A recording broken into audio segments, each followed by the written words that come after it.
का मोठी बातमी आहे। नवनीत राणा जात प्रमाणपत्र निकालाबाबत भाजपला विश्वास का वाटतोय असा सवाल आहे।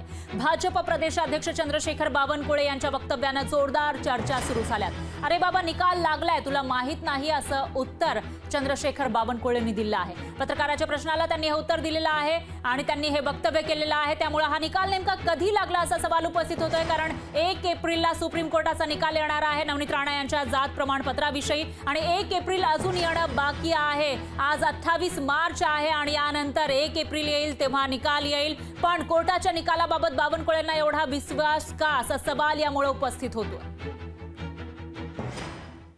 जात प्रमाणपत्राचा मुद्दा अद्याप प्रलंबित आहे सुप्रीम कोर्टात, तरी तुम्ही त्यांना तिकीट उमेदवारी अरे बाबा तुला माहिती नाही आहे, अपूर्ण माहिती आहे, सुप्रीम कोर्टाचा निकाल लागला।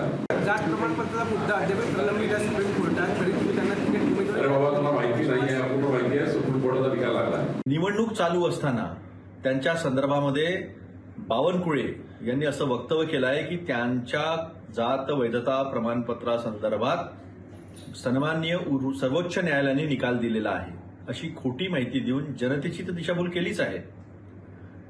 सर्वोच्च न्यायालयाचा अवमान केलाच आहे, सोबत आदर्श आचारसंहिता ज्याचा सुद्धा त्यांनी उल्लंघन केलेलं आहे। काँग्रेस पक्ष त्यांच्यावर या संदर्भात गुन्हा दाखल करावा अशी मागणी करत आहे आणि या संदर्भामध्ये एक लेखी तक्रार आम्ही निवडणूक आयोगाकडे तर केलीच आहे, सोबतच एक तक्रार आम्ही सर्वोच्च न्यायालयामध्ये केलेली आहे आणि येणाऱ्या काळामध्ये आम्ही त्या संदर्भामध्ये या एक पिटिशन सुद्धा दाखल करणार आहोत।